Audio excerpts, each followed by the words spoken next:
Olá, paz do Senhor, amados irmãos. Continuamos esse estudo. Eu considero um estudo, eu considero de fato uma descoberta para cada um de nós, que é aquilo que o Senhor tem falado no meu coração durante esses dias, a respeito de ser um discípulo de Jesus, a respeito de ser semelhante a Jesus Cristo, como lá em Romanos 8, 29, que a gente leu, que fala que Deus nos predestinou a sermos conformes à imagem do seu Filho, que esse é o propósito de Deus para a nossa vida. E é interessante como muitas pessoas nesse mundo vivem sem um propósito, vivem sem uma direção, elas não sabem para onde ir. Nós estamos vendo aqui na quarentena muitas pessoas, jovens, com problemas de depressão, até pessoas de classe média alta, mas que enfim não encontram um propósito na sua vida. E quando nós olhamos para a palavra de Deus, nós vamos encontrar que Deus ele reveste a nossa vida de propósito. Deus ele reveste a nossa vida de um sentido. Mas qual que é esse sentido? O sentido é que nós precisamos nos assemelhar a Jesus. Esse é um projeto para a sua vida, um projeto para a minha vida, e isso vai levar a nossa vida inteira.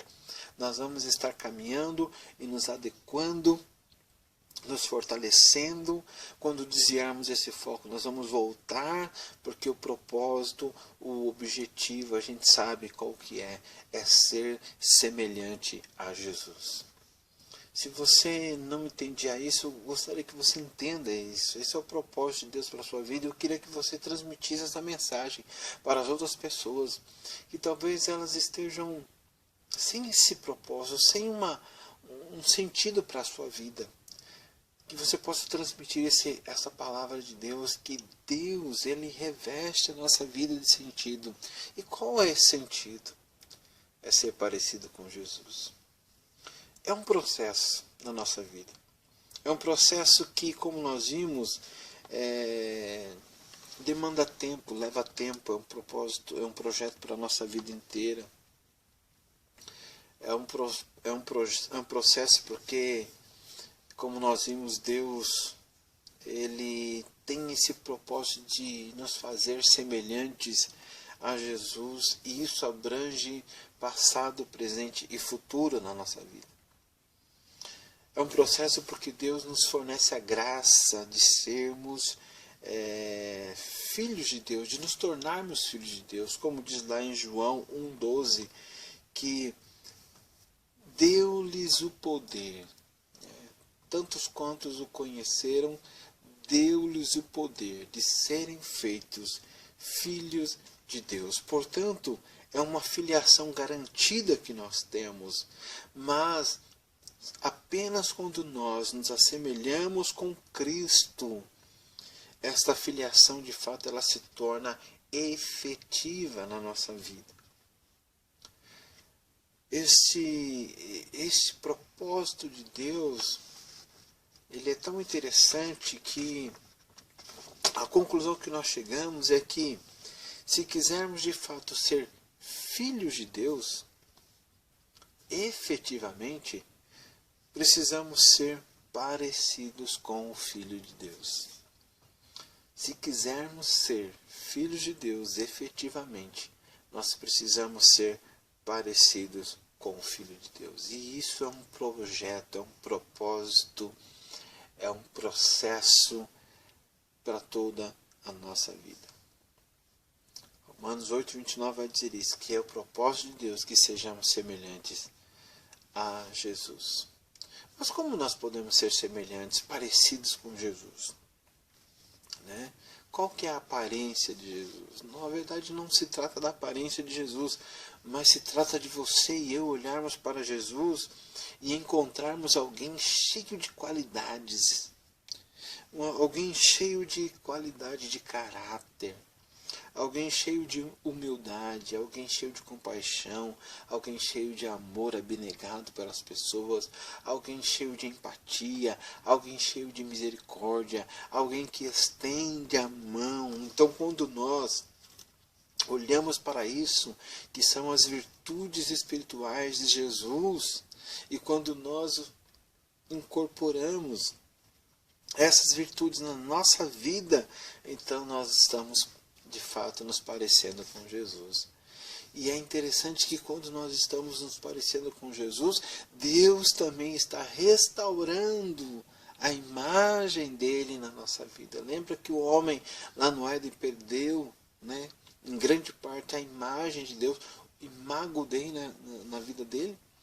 Esse imago Dei, ele é restaurado quando nós vamos a cada dia nos conformando à imagem de Jesus, ou seja, nós vamos nos conformando, nós vamos nos assemelhando a Jesus Cristo. Nós vamos nos parecendo com Ele a cada dia. Então esse é um trabalhar de Deus na nossa vida. É um projeto de Deus na nossa vida. A nossa transformação a cada dia. A gente acha que depois da conversão somos transformados, e de fato acontece. Nós somos transformados e algumas mudanças elas ocorrem instantaneamente na nossa vida, né?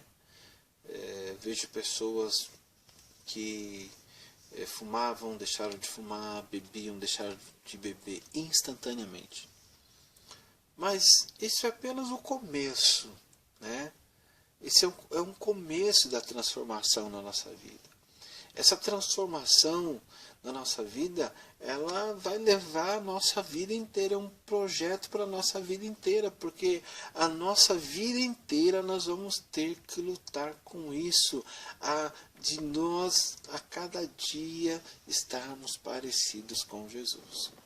Quando você sai da sua casa para trabalhar, quando você está dirigindo o carro, leva uma fechada, qual é a atitude que você tem? Quando você chega em casa e a situação não está boa, quando você, ouve que alguém falou mal de você, ou levantou um falso testemunho de você, ou sabe? Como é a sua atitude? Como que é? A gente vai agir conforme as virtudes de Cristo, ou nós vamos agir conforme a nossa própria carne? É um esforço, é uma decisão, é um projeto, é um aprendizado para a vida inteira. A gente vai ter que caminhar dessa maneira. Então o que eu devo fazer? Eu devo, de forma diária, de todo dia, e de forma consciente, abrir meu coração, dar lugar para o Senhor, ter pleno acesso às minhas atitudes, às minhas vontades que estão deformadas com o egoísmo, com a falta de amor, com a falta de empatia, com a falta de misericórdia. Preste atenção. Olha bem nos seus relacionamentos, olha bem no modo como você trata a sua família, olha bem no modo como você trata aquelas pessoas que muitas vezes querem te confrontar. Olha bem como é, de fato, a sua atitude. Se a sua atitude muitas vezes está transtornada ou está deformada pela irritabilidade, pela falta de paciência, pela falta de misericórdia, pela falta de amor. Pensa bem nisso. Então Deus tem que ter acesso todo dia na nossa vida, diariamente, e que nós possamos dar a Ele acesso para Ele nos remodelar. Remodelar o homem interior para que seja parecido com Jesus.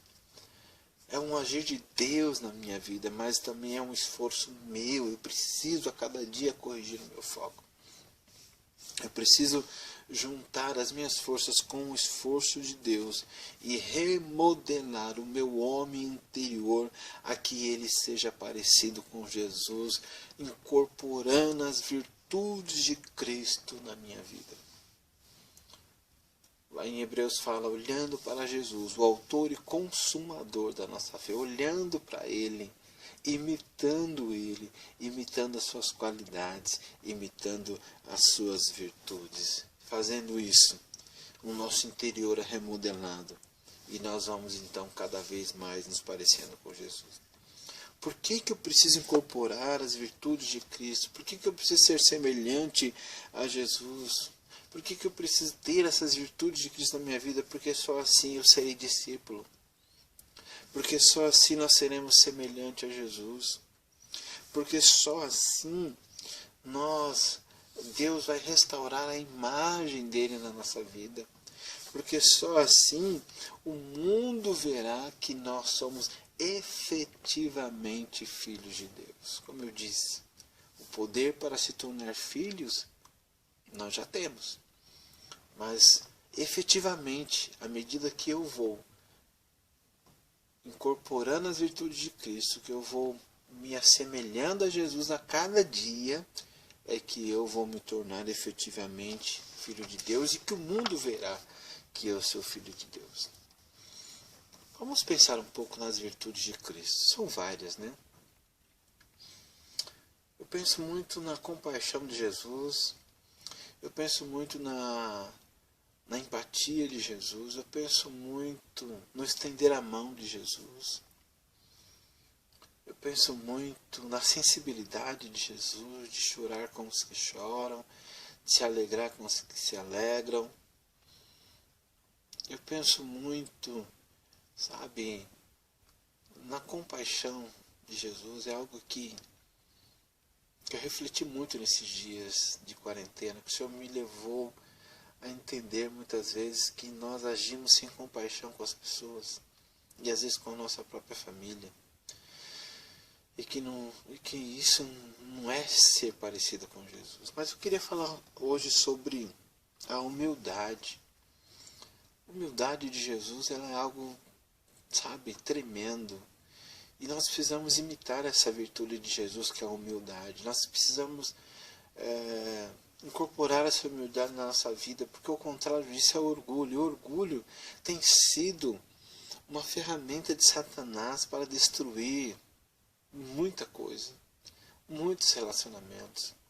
O orgulho, ele tem trazido complicações no lar, no trabalho, na igreja, nos relacionamentos, em todo lugar. Presta atenção, numa amizade desfeita, num problema que há na igreja, né? Presta atenção, coloca uma lupa para você ver, e você vai ver que ali está gente agindo com orgulho, gente não aceitando a posição do outro, gente agindo com superioridade, ou seja, o orgulho está ali. O orgulho está efetivamente transtornando muitas coisas.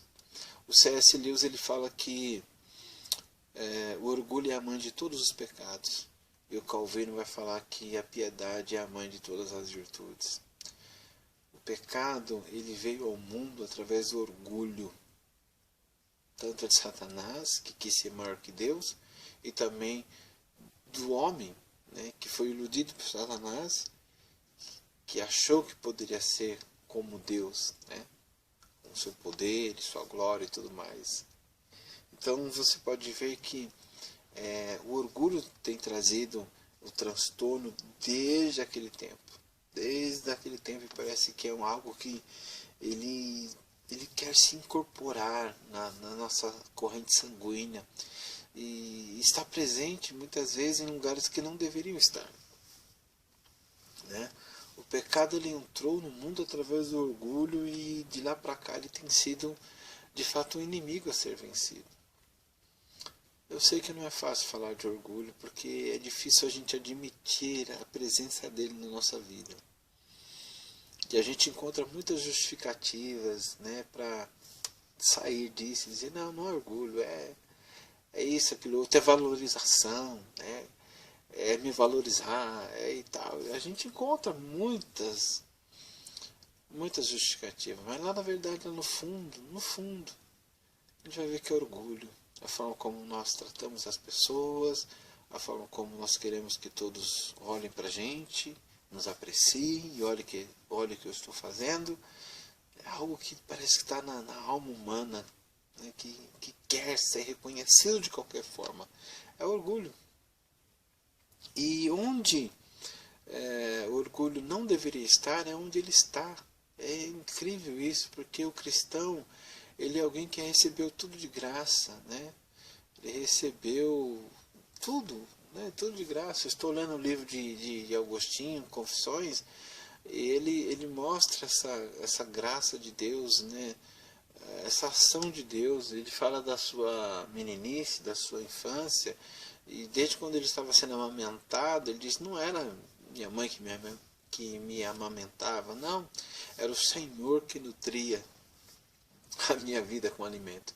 Então veja bem, tudo nós recebemos de Deus, tudo, o mundo para viver, a família, sabe, o sustento, a casa, os filhos, tudo nós recebemos de Deus. Nós não temos motivos para nos orgulharmos, mas infelizmente o cristão que deveria saber disso, que recebeu tudo de graça, muitas vezes o cristão é orgulhoso.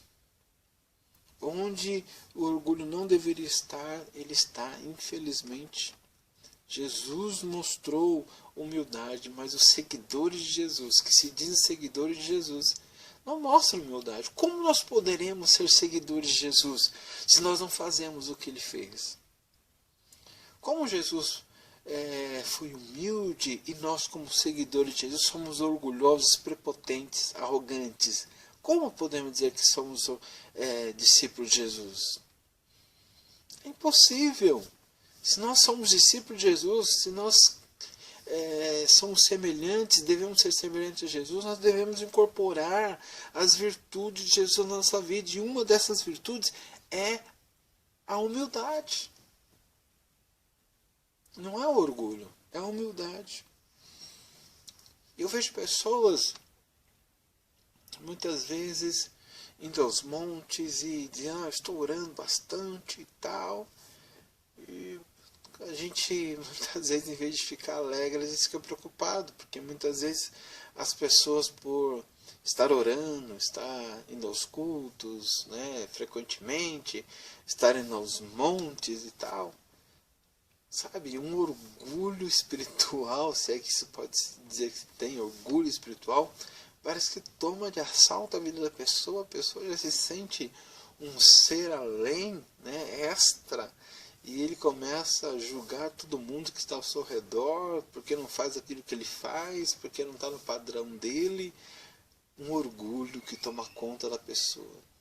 E eu não vejo isso na Bíblia, eu não vejo ninguém nem um versículo na Bíblia que diga que a proximidade com Deus, a oração, o jejum, a palavra de Deus, a consagração te deixa orgulhoso. Na verdade, não. Na verdade, a proximidade com Deus nos deixa cada vez mais humildes, sabendo que Deus é que nos deu todas as coisas e que nós não somos nada diante dele. Então essa humildade nós precisamos incorporar na nossa vida. Devemos reconhecer de fato que nós somos nada diante do Senhor. Mas muitas pessoas se deixam levar pelo orgulho, e aí os conflitos são inevitáveis. Nós nos tornamos como aquele fariseu, né, que batia no peito e dizia, aliás, não batia no peito, mas ele dizia assim, eu dou dízimo, na oração, né, diante de Deus, ele dizia, eu dou dízimo porque eu faço isso, eu faço aquilo outro, e olhava para um publicano, né, que estava ao seu redor, e dizia, e eu não sou como este que está do meu lado. Quanto orgulho, quanta prepotência, né, na oração a Deus. E aquele publicano coitado dizia assim, Senhor, batia no peito e dizia, Senhor, tem misericórdia de mim. E Jesus vai dizer que aquele homem, ele foi para casa justificado. E aquele que estava se gabando diante de Deus, orando de forma arrogante, não foi justificado. E muitas vezes nós estamos agindo assim, dentro das nossas próprias igrejas. Nós estamos olhando de cima para baixo das pessoas, comparando orgulhosamente. E aí a gente vai então tecendo uma teia difícil, algo que vai nos pegar, que vai nos enredar, que vai trazer prejuízo para a nossa vida. Por quê? Porque eu me sinto superior aos demais, porque eu prego bem, porque eu falo bem, porque eu oro bem, porque eu canto bem, porque eu toco bem, porque eu faço uma live bem. E aí a gente vai se comparando e eu vou me tornando cada vez mais arrogante porque eu me sinto melhor do que o outro. Será que é isso que Jesus chamou a gente para fazer?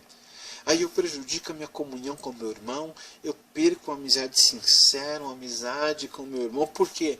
Porque a minha opinião é melhor que a dele, a minha opinião é melhor fundamentada, então eu quero destruir a opinião dele, eu quero fazer ele engolir a minha opinião de qualquer forma, e se ele confrontar a minha opinião, eu vou ser violento com palavras, e aí as amizades vão pro ralo.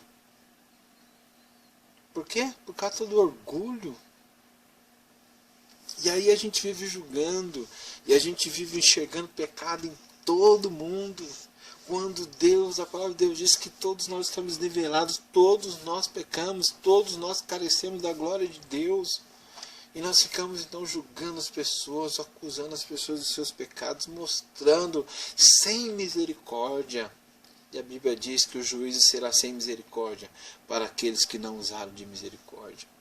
Então, para aqueles que estão pecando, para aqueles que erram, nosso dever é de oração, é de clamor, é de ajudar, é de estender a mão, é de nos solidarizarmos, dizer: eu sou igual a você, meu amado irmão, eu também peco, eu também erro, vamos caminhar junto, vamos vencer isso, eu não sou melhor.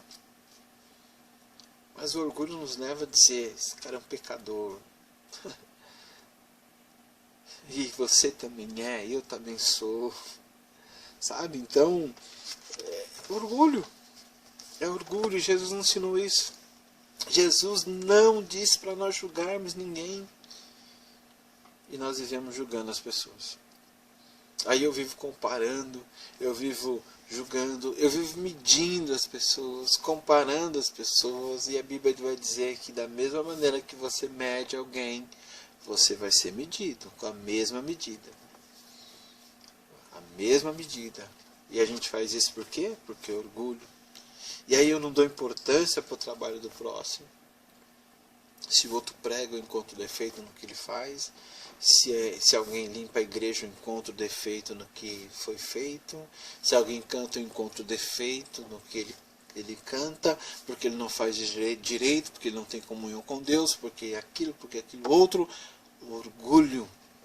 Quantas pessoas se acham tão cheias de dons, mas exercem esses dons com tanta arrogância. E eu me pergunto se é para Deus que eles estão fazendo isso, ou se é para si mesmo. Porque se for para si mesmo, então está explicado. Mas se for para Deus, a gente precisa entender que aquilo que Deus nos deu, o dom que Ele nos deu, foi Ele que nos deu. Não tem nada a ver com a gente. É misericórdia dEle, é graça dEle para com as nossas vidas. E nós exercemos aquilo que Ele nos deu com humildade. Com humildade, não com arrogância. Então, meus amados, o orgulho tem sido presente nas nossas vidas e a gente não pode negar, não.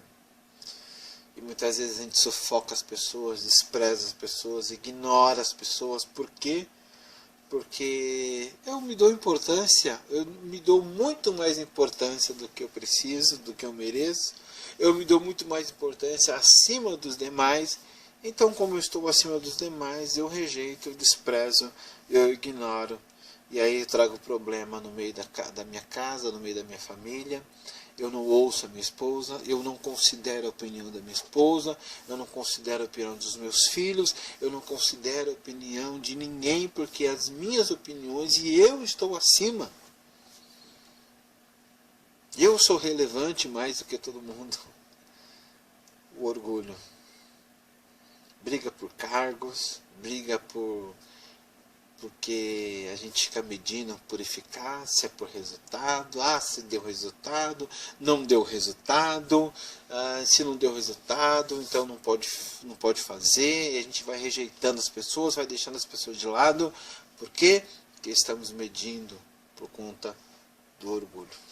E aí os problemas vão aparecer no meio da família, no meio da igreja e no meio de tantos lugares. De fato, o orgulho ele mata as amizades mais sinceras. Ele mata relacionamento, ele destrói casamentos, ele prejudica muito a igreja. Pode ver, a maioria dos conflitos em igreja é guerra de orgulho. É um querendo ser maior que o outro. Você pode até negar, mas olha direitinho, você vai ver. Um querendo ser maior que o outro, um querendo sobrepor a sua opinião ao outro, porque o modo como eu vejo é o melhor modo, o modo como eu interpreto é o melhor modo, o modo como eu faço é o melhor modo, e a gente não consegue conviver com a diferença, com a diversidade, com o meu irmão, e aí a gente vai trazendo prejuízo para a igreja, por conta do orgulho. Deus está dizendo para você nesse dia, seja discípulo de Jesus, incorpore na sua vida as virtudes de Cristo, e uma delas é a humildade. Eu sei que vai ser uma guerra, vai ser uma batalha. Primeiro, para admitir o orgulho na sua vida. Segundo, para se manter na humildade, porque é difícil. É difícil. Essa praga desse orgulho, quando você menos espera, você está agindo com orgulho. Mas você tem um propósito. E por conta desse propósito, você tem que ser parecido com Jesus. Você vai procurar na sua vida, ser parecido com Jesus na sua humildade. Na sua humildade. Eu estava vendo uma mensagem hoje, até estava vendo com a minha esposa, e muitas vezes a pessoa diz que vai numa loja, e chega lá a pessoa encontra o vendedor com uma cara meia de poucos amigos, e o cristão, né, que foi até a loja, né, que se gaba de ser cristão, ele pensa assim, não, ele diz, não, eu não aceito esse tipo de tratamento, eu sou cliente da loja, eu vou chamar o gerente e eu vou reclamar e esse cara vai ser despedido. Mas será que é isso que Deus quer para a sua vida? Será que é assim que Deus quer que você haja? Ou será que você pode agir de uma maneira diferente? Dizer assim, olha, você parece estar tendo um dia difícil hoje, né? Eu queria orar por sua vida, eu queria dizer que Deus te ama, que Deus tem um propósito na sua vida. Será que não seria dessa maneira que Jesus quer que a gente haja no nosso dia a dia? Não com arrogância ou prepotência, mas com misericórdia e amor, de humildade. Pensa nisso. Imitar a Jesus. Eu não vou dizer para você que vai ser fácil, não. Mas esse é o propósito de Deus para a sua vida e para a minha vida. Deus abençoe a sua vida. Que o Senhor possa acrescentar e possa falar melhor ao seu coração. Mas se você quer ser semelhante a Jesus de fato, se você quer ser discípulo de Jesus de fato, você precisa incorporar aquilo que Jesus viveu e aquilo que Jesus ensinou na sua vida. Eu preciso disso. E o Senhor te chama para isso, para ser um discípulo. Deus abençoe sua vida.